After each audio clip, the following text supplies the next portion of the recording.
Hello, everybody. Sorry, hello. I'm going to be sitting down. I can't stand at the moment, so I'm going to wave for you from here.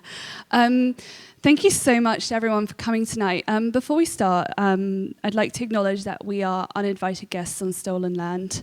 So as an immigrant of colonizer heritage, I think this is particularly important for me to understand what my place and space here is in Australia, and I'd invite you to all consider your place and space as well. The traditional owners of this land are the original artists, they're the original scientists, they're original cultural producers. They have continued connection to land, waters and community, and therefore I'd like to acknowledge that we're meeting on the unceded territory of the Gadigal peoples of the Eora Nation. And I'd like to pay my respects to their elders, both past and present. And I'd also extend my respects to the Bidjigal people on whose land I currently carry out my research. So welcome to this Samag event, which we're hosting in collaboration with Nava, and I'd like to thank my fellow committee members and the Nava team for making this possible tonight. So we're here to explore the new code of practice. It's very exciting, and congratulations to everyone who's been involved in the 3 years of making this happen. So yeah, you've earned a drink tonight. Make sure you have one. So to begin tonight, just to set the scene, set some context, I'd like to invite Penelope Benton to come up to give us a little bit of context as she's making her way up here. I'd just like to introduce her a little. So Penelope is the Executive Director of Nava since early 2021, following her role as General Manager from 2015 to 2020. She's also an artist with collaborative practice, and she says here recently became a mum, so congratulations. I am going to leave it there. I'm going to try and keep introductions brief because I'm probably going to do like a massive disservice to all these incredible people. So I'm going to hand over to Penelope initially, and then I'll introduce the rest of our panel once we've had this little bit of context setting. You can take one of those mics from there. They're all on. Thank you so much. Hi everybody, and thank you. I'd also like to pay my respects to the Gadigal people of the Eora Nation, from where I live, work, and am a new mum. We didn't do a tech test to see if this mic is going to do some feedback situation when I get up and show you the new code, so maybe block your ears and we'll see what happens. This is it. So fancy. I'll just give a quick summary of what is new about the new code in this website. This entire chapter, Principles, Ethics and Rights, is entirely new, and each section has a basic similar format that goes into summary of good practice recommendations, and generally for each section that will be for organisations, artists, and in some cases everybody. And then it goes into detailed discussion. What are the issues that keep coming up? The brief was kind of like, what are the walls that people keep hitting and getting themselves into trouble, and how do we navigate out of those situations, or how do we avoid getting into those situations? What are the good practices that we should employ when working together, and what are some recommended resources for future learnings? So we've got this one on First Nations, which Stephanie Parkins has written, who is the chair of the Indigenous Art Code and has just recently launched her own legal firm. The access rights for deaf and disabled people has been the most thoroughly and comprehensively consulted piece, I think, that Deborah Keenan is on our panel tonight. We've had a disability focus group meet quarterly, and then in the last several months, every month, looking at different parts of the code, as well as this section that Deborah contributed to the development of, quite primarily. It has had 8 representations from across Australia, of mostly artists, but a couple of arts workers. We also have racial equity and representation, gender equity, equitable application processes, community engagement, freedom of expression. We did a great deal of work on that one. Climate adaptation and action, emergency response and disaster preparedness. Vanessa, who is here tonight, has written a great new piece on social media, which you might not see below the lounge. Then we also have intellectual property, workplace health and safety, managing volunteers, insurance, and handling grievances, which weren't in the original code. The other major pieces that are new, most of the rest of the code has really just been tidied up, but we also have a section on touring, which we didn't have before, and we have this new section, Artist Self-Organisation, has chapters on artist-run initiatives and working with First Nations art centres, which also had a great deal of consultation around. And we also have new sections on festivals, funding and sponsorship. These are the other two major pieces. That's probably my 5 minutes. Can I invite the panellists to come up onto the lounge area?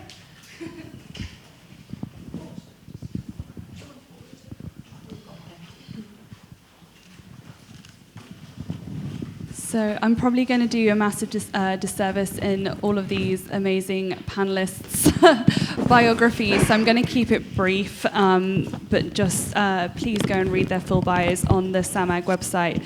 So to my immediate left is Dr. Helen Piner, who's an artist and researcher whose practice explores philosophically and experientially ambiguous zones such as the life-death boundary, the intersubjective nature of organ transplantation, and the animate-inanimate boundary in relation to prosthetics. I'm going to stop there, Helen, because I can't. I'd have to go the whole way down your bio to then kind of go into that. But maybe we can explore some of your practice a little bit further in a second.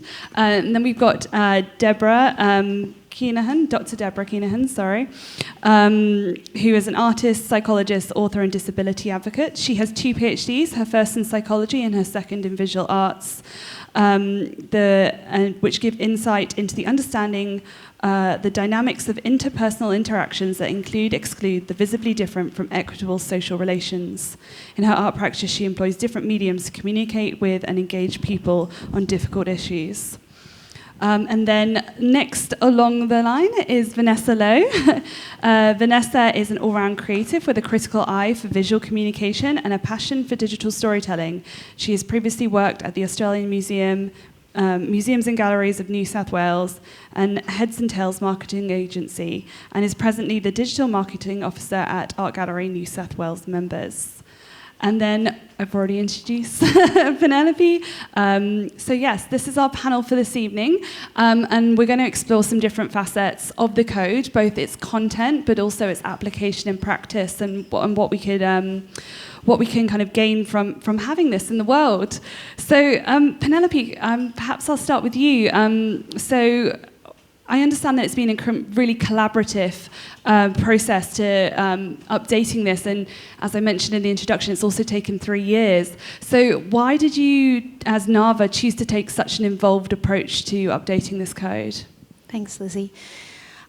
There are lots of reasons, but the biggest one really, we did some early work in 2018 and 2019, and the response to that, I think really through us, the response was very mixed, but it had such a deep passion to it that made us realise that this is a resource that has impact on every single person working in the visual arts, craft and design sector. It has influence and impact in the way that we communicate with each other, the way that we get paid, all of our interactions, and that passion about this resource and what it has in it and how it is approached. It said so many things to me that it just had to be recognised that this isn't just a thing that people refer to, but it's that core of how we work. So it wasn't going to be a success if Nava approached it in any sort of hierarchical way that was like, Nava's the boss and you're going to do this. So we realised that we have to get on the ground, and it has to be built with everybody, and that really shifted and changed both the length of time that it took, but also I think its merit and depth. Deborah, perhaps I'll ask you next question. So, we've heard this has been a very involved process, particularly kind of for yourself chairing kind of the regular disability group that kind of met. So the code is essentially a set of good practice instructions and parameters for working in an equitable way. But why do you think there's a need for a document like this or a process like this when we kind of assume that maybe all of us here have good intentions, like we're not setting out to discriminate, but maybe we are? Well, I'm always a very positive glass half full person, and I agree. I actually assume that people have the best of intentions. They want to do what they would consider fair, equitable, the right thing. But sometimes the situation is so complex that people fear, organisations fear, actually doing the wrong thing. And so documents like this can be seen as what I would like to describe as a roadmap, not as something. I think all too often they can be seen as, or they fear they're going to be used as a big stick. If you don't do it right, this is...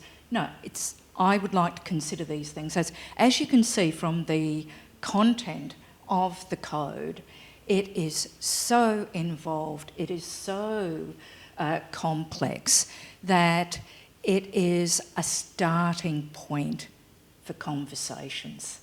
It's a starting point, a springboard for organisations, art workers and artists.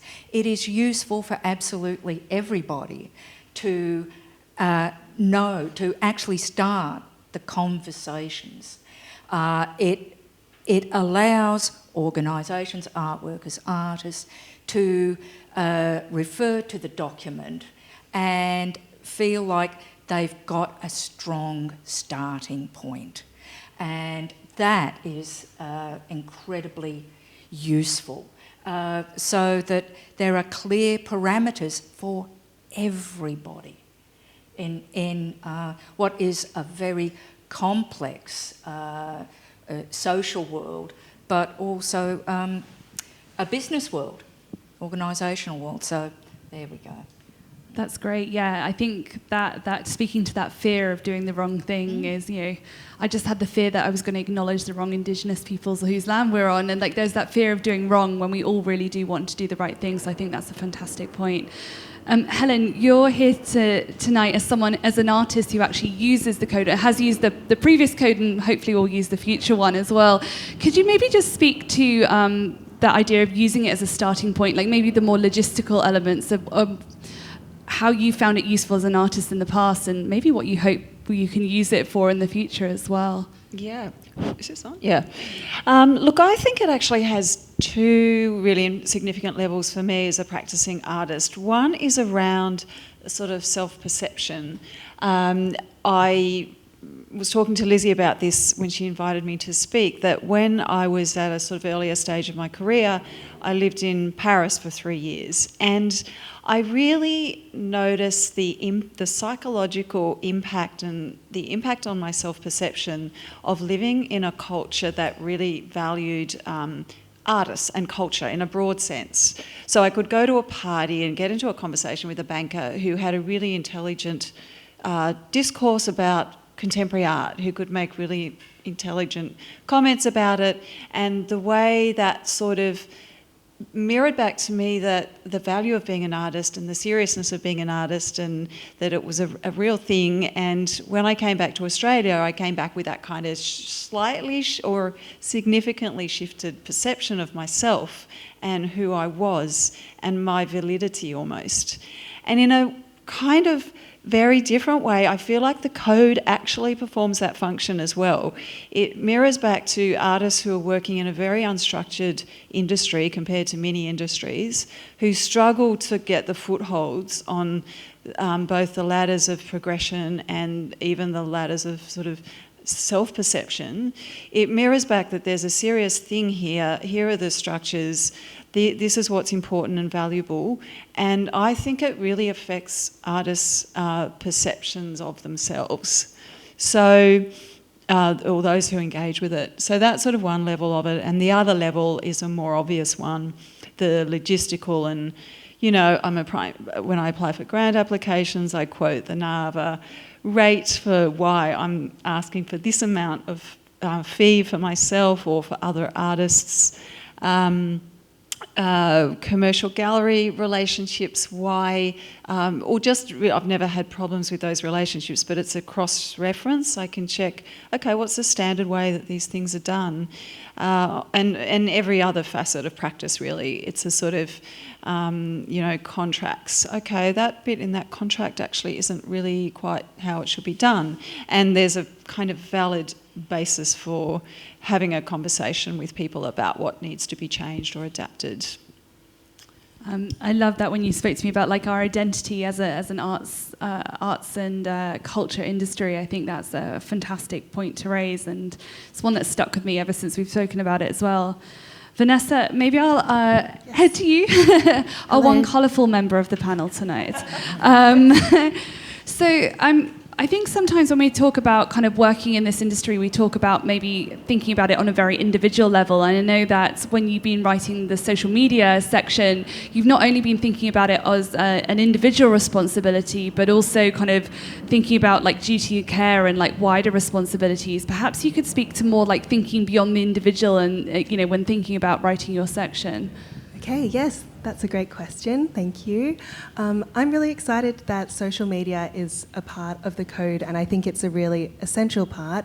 Penelope and I were talking just before.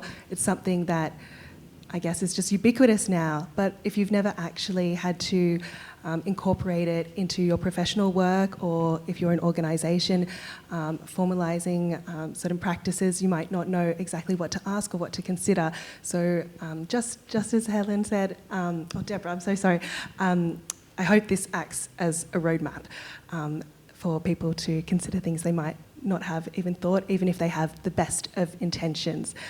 For social media, it's a really popular thing. I guess it's kind of strange to define as something separate, considering it's just a ubiquitous part of the arts. It's an amazing way for people to tell the story of their artwork, to reach new audiences, to generate interest and impact. But it also is a bit of a Wild West, it can seem, when it comes to policies and rules, not just in regards to what is polite and what is standard. Internet culture is always changing. It's hard to keep up with the latest things to do, but also in regards to copyright, in regards to moral rights, intellectual property, and there are many, many more rules that you might not necessarily know. So when it comes to duty of care, you know, we might think of things like moderating comments, making sure to keep trolls at bay, but I think it can be much, much more complex than you would automatically think. For example, doing a risk assessment before an exhibition, I would really encourage people to think of social media as part of that. Things can not go wrong per se, but require a lot more attention. You know, art is designed for many to provoke, to comment on complex issues, and that extends onto social media. Those conversations now don't just happen in a gallery, and really social media is an extension of a gallery space. So when we talk about duty of care, when people think of how you would treat someone in a gallery, behaviour you would and wouldn't tolerate, that needs to be extended to social media as well. I think there's a kind of a bit of a theme coming up about like the complexity and maybe like using this as a way to navigate the complexity and an identity within our complex world. So it kind of, maybe this is a question like I'd like to put to all of you, and you can kind of fight over who wants to answer this first. But, you know, the code is intended as a, you know, an evolving document, a living document. And, you know, it's kind of gone on a bit of a journey over the last 3 years, and I'm sure it will continue to go on a journey. So I'm sure social media is not going to change, stay the same. And I'm sure we're going to have to continue to think about how we can do better as a society as well. So kind of what do you think it's going to take to keep a resource like this alive, maybe within your individual sections that you've written, or maybe kind of looking at it as a whole? And maybe Helen, what do you think, how do you see all these additional additions, great wording, all these additional sections, kind of, how do you see this as an evolving resource for an artist like yourself? Maybe we'll start at the end and work way down.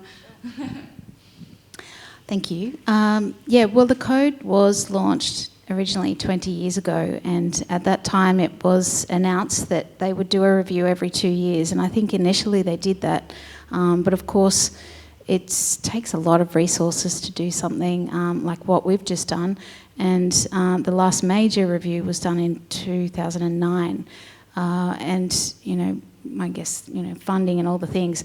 We've made a commitment to do an annual review, and we've actually added a feedback button, which you can see on the side, and so people can, when they find the issue or they can't find what they're looking for, or there's something wrong or something's evolved, or we don't use that word anymore or anything, you can write it in the feedback thing, and we're going to be looking at those on a regular basis, at the very least annually, to keep it. And I think what we'll be able to do is do minor changes every year, and commit to doing one, maybe two, but definitely one major update.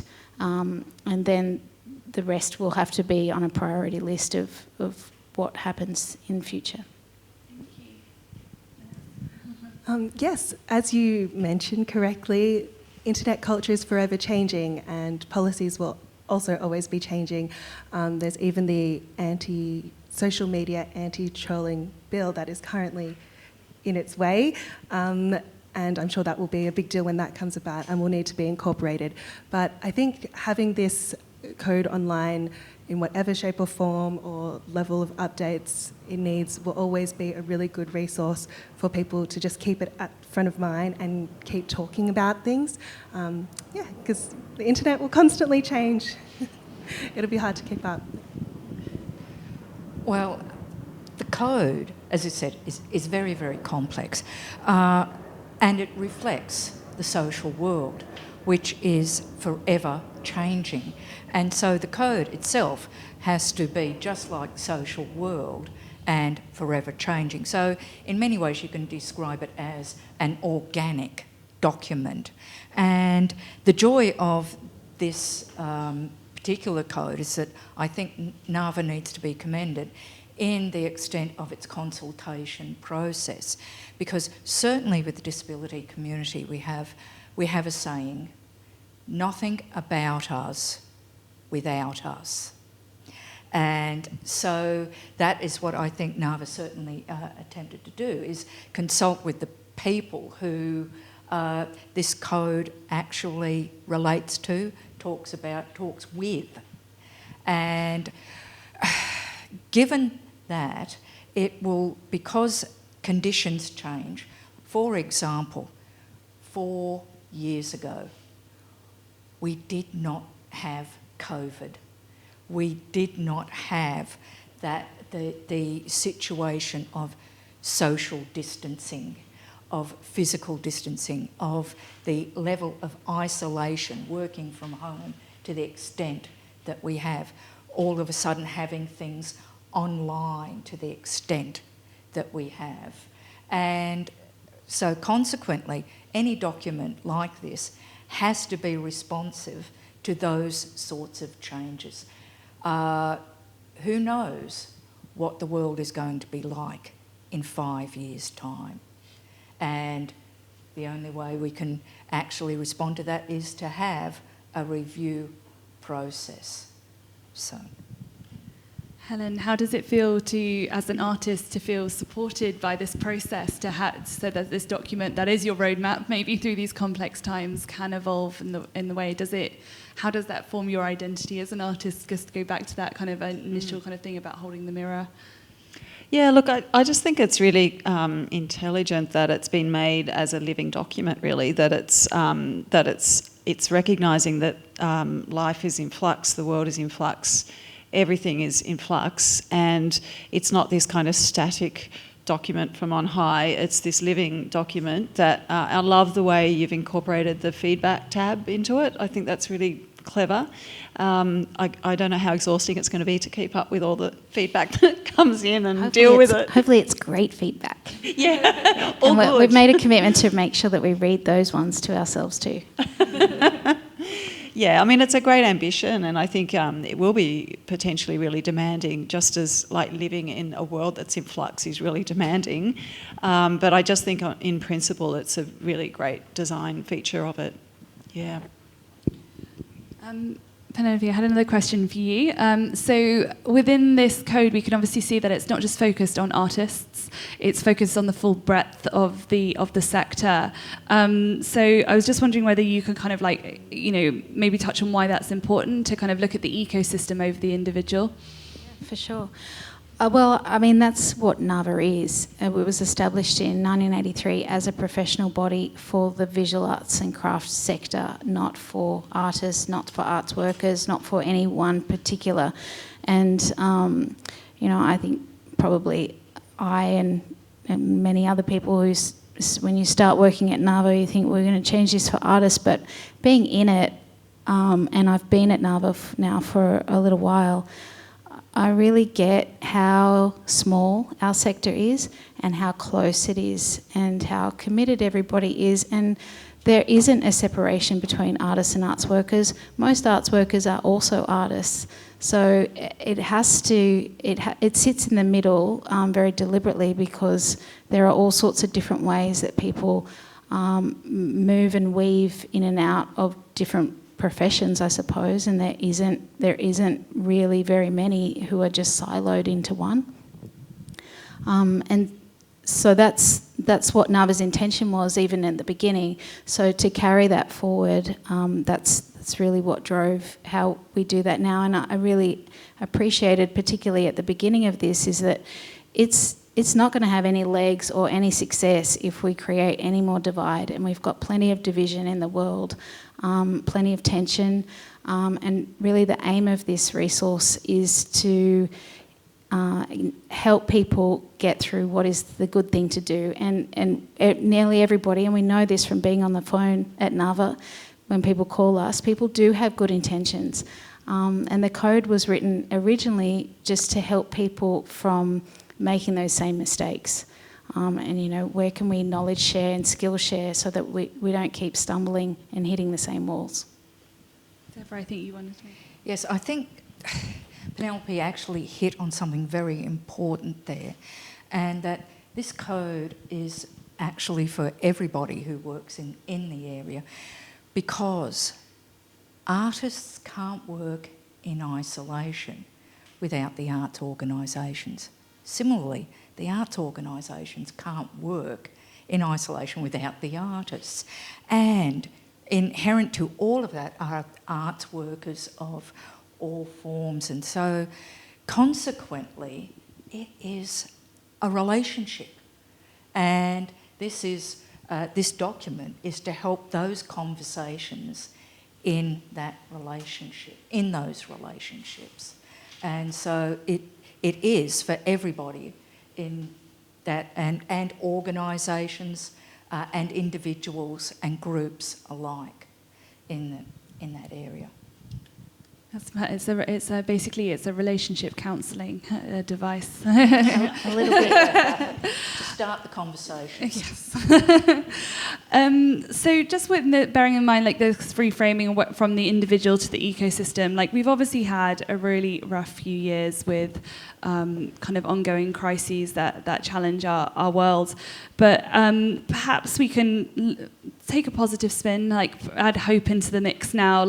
How do you think, as and this is going to be kind of a question for everyone, but how do you think that this can help us come together and be resilient as a sector, rather than just putting the pressure of resilience onto the individual? thinking in mind that this is like building relationships and building the sector. Helen, I don't know whether you have any thoughts on that. Well, I guess it just mirrors back really explicitly that it is an ecosystem. It's not like a code for artists in particular or for arts workers in particular or for arts organisations. It really maps all of the links and the complexity of the sector and all those relationships within the sector. So as an artist, you kind of, if you refer to the code, you kind of understand your place within that map of relationships. And yeah, I think that's really helpful. Vanessa, did you have any thoughts about this? Yes, I was just trying to think just then, but I think working in the arts is an ecosystem, and that can be really lovely, but I oftentimes think working in the arts can also be quite lonely. I also work freelance as well, and I find sometimes you're just having conversations in your own mind if you don't have someone you can just turn to and ask. So I really hope this document or this living ecosystem would be really helpful for people to feel like they have somewhere to start, or they have questions and a network that they can go to, and to feel a bit more connected in the art industry, especially after the past few years.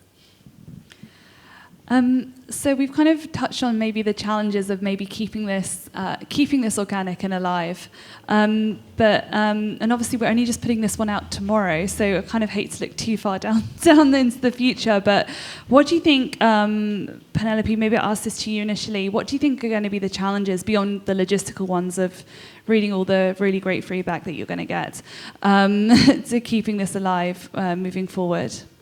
I think the tensions will be the same as what the tensions are now, which is that it's such a disparate,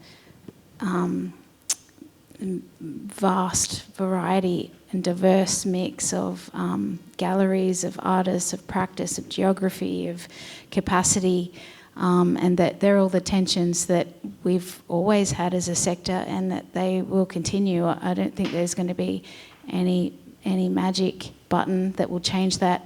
What I do think that is really important that we maintain with this is that it serves not only as a guide and a toolkit and a roadmap for everyone in the sector, but it also serves as an advocacy tool for us to communicate to national, to state, to local government, for arts workers in organisations to advocate to their boards about what's appropriate, or, what's fair. And so it isn't just insular, but it is actually written with intention to educate the outside as well. Helen, have you come across this maybe before when you're I know you work in very different and unusual kind of situations. You go out and you've been in labs and you've been in kind of all different contexts. Like, how do you think this might help in terms of that that identity and that validity, maybe kind of bringing the arts sector into these different contexts that you work in?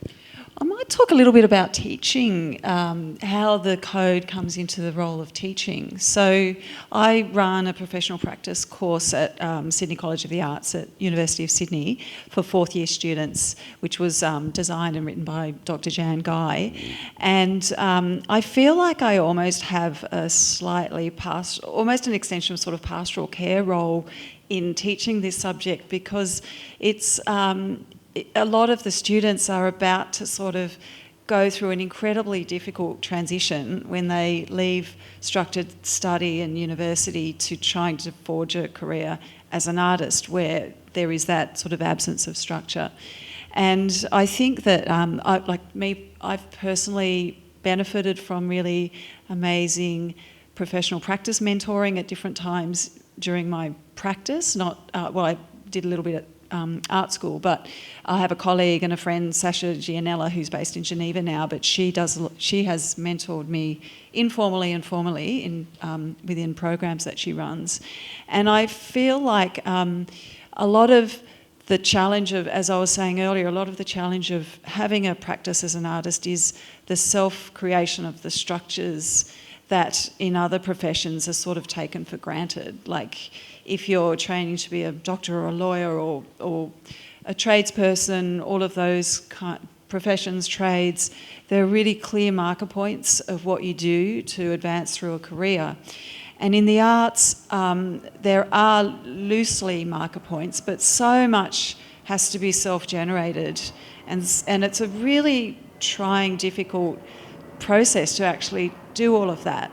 And I feel like what the code does is offer a really important form of structure and holding.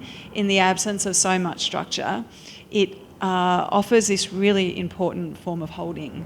And as I was sort of saying earlier, it has both a psychological impact and a purely sort of practical and logistical impact that's super important. Thank you so much, Helen. Maybe I'll just kind of final questions to the people who've written parts of the code. Like, maybe could I just ask what you've enjoyed most about going through this collaborative process over the last few years? Obviously, there's been enjoyable all the way, but maybe the most enjoyable. Yes. Oh, for me, the people. It's always the people. For me, it is always the people. And it was a wonderful learning process. Obviously, I have a certain degree of personal insight to disability, you know. That's blatantly obvious. But we are all on a learning curve.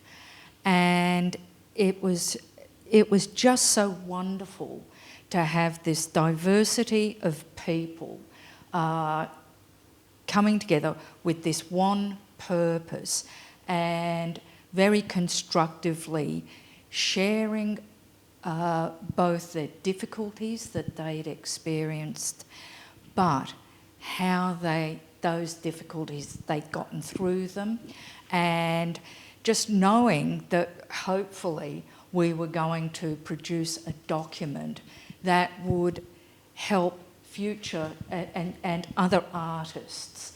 You mentioned the thing of mentoring. It is the arts doesn't have that same degree of career structure, clarity of progress and such like. And so to learn from other people is a priceless thing.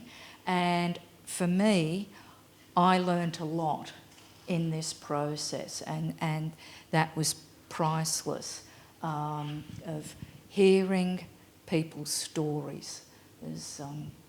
That was a very positive. Yeah, that's wonderful. Vanessa, maybe I'll ask the same of you. That was so inspiring. I'm so sorry I have to go after you. I wish I'd answered first. So your question was what I enjoyed. And when I think of writing the code, I wouldn't necessarily say enjoyed sitting at my desk reading about law and policies that I'd not known about before, but I did learn a lot. So I would say if I was thinking about enjoyment, now is probably the part that I enjoy the most. Writing my section, I was just so focused deep down in social media, and if anyone wants to talk about social media later, let me know.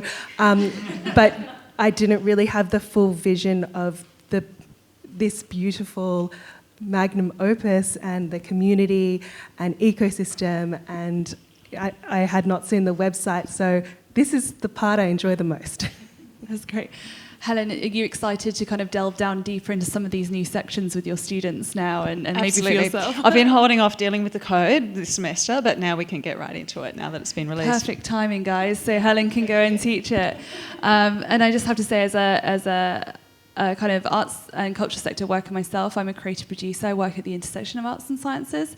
It's wonderful to feel seen within a code like this, whereas maybe I would have gone, oh, it's just for artists before. So it's wonderful to feel seen as much as I can then use that to kind of collaborate with artists as well.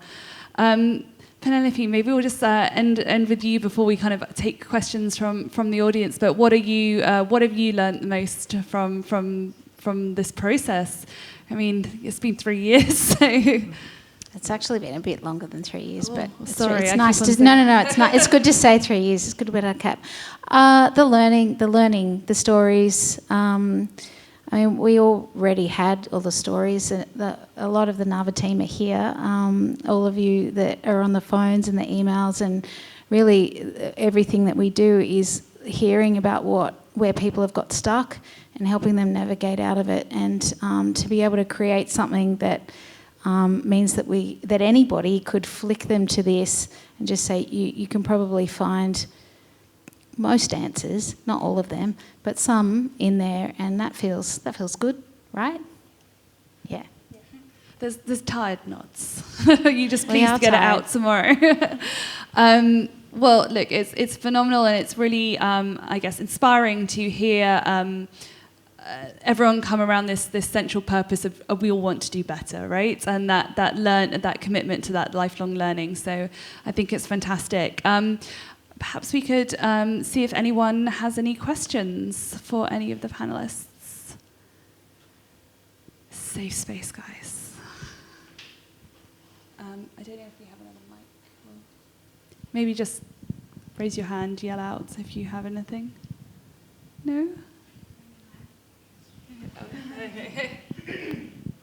Hi everyone. I work at Nava, but I've been overseas for the last few months, so I'm still getting across the code of practice. I have a question for Vanessa about social media.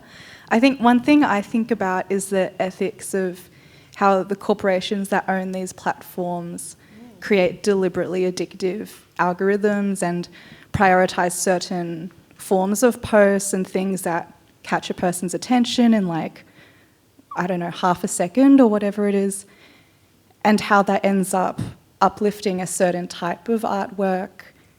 And I wonder if there had been anything built into the code, excuse me, around those ideas. That's such an interesting question. I have lots of thoughts, but I think that would almost be more in strategy and practice, and less so in the code, but definitely related what you said at the start of your question. Yes, these platforms are free, but of course, if they're free, we're paying with our data or advertising, and they all have their own rules and regulations and terms and conditions. Something that artists might not be aware of is that every platform has their own rules, and hidden in most of them, including Facebook and Instagram, is a non-exclusive licensing agreement to anything you publish. So for artists in particular posting on Facebook and Instagram, they might not be aware that technically Facebook and Instagram can republish their work for profit. And so that's something to weigh up when sharing things online. So less related to exactly thinking about strategy and algorithm. But yes, that definitely ties in, and I'm sure artists and arts organisations that would be self-conscious or have to strategise how to publish their content. Thank you. Thank you so much for your question. Are there any other questions? Or do the panelists have questions for each other? Yes, maybe?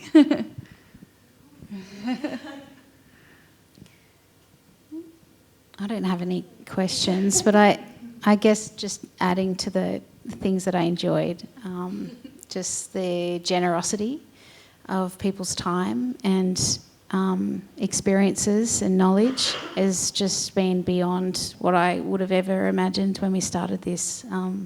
So, yeah, there's lots of feelings here for a lot of unseen people who have just given a great deal to creating something that is for all of us. I have a question for the Nava team, actually. I was really interested. I don't know whether this has been a feature of the previous codes, but I noticed in the fee structures and things, it's broken down into large organisations, medium-size, small and micro, and I thought that was really clever to have that responsive, or just realistic actually.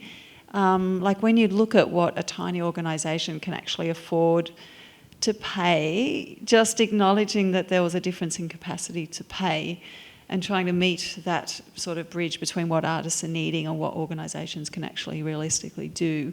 Is that a new feature? Yes. Yeah. It's a huge feature that Georgie and I have spent ages on. The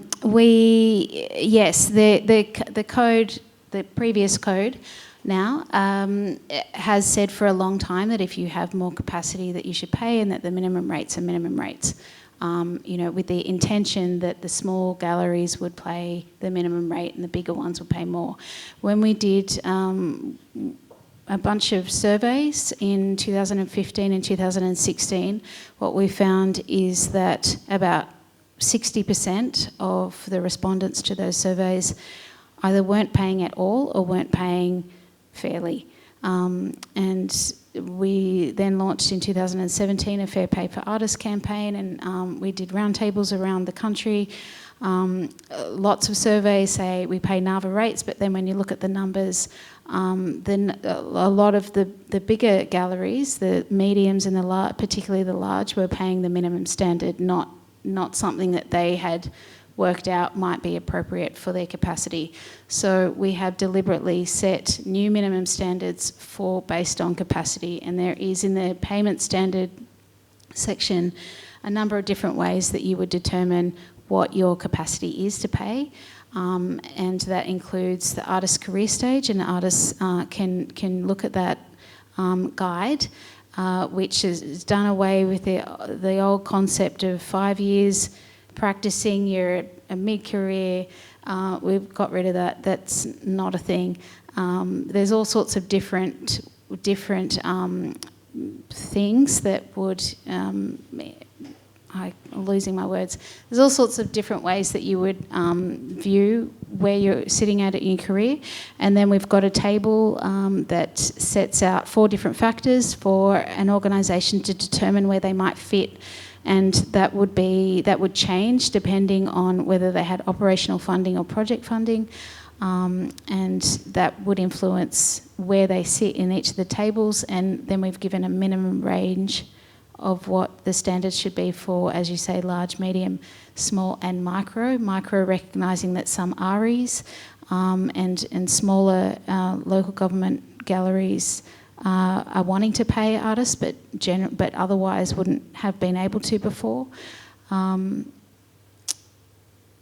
the minimum range also recognises that there isn't just one number, because there's, as I said before, there's geography, there's the actual ranges of organisation size are also quite broad. So there'd be lots of different factors that would determine where you might fit in any situation, how much support or that the artist might need or not need, what else the organisation or the gallery is offering as part of the exhibition, all these sorts of things.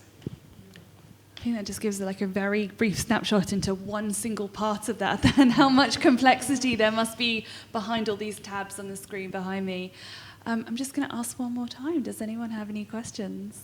No? Just a comment. Yeah. Vanessa mentioned risk assessment for exhibitions.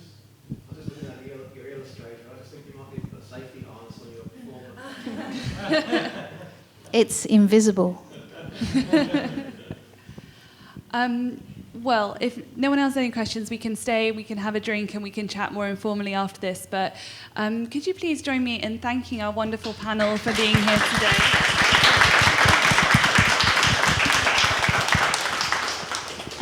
And also, congratulations to the Nava team on getting this live. You can see there the website, code.visualarts.net.au, and doing some free advertising for you there.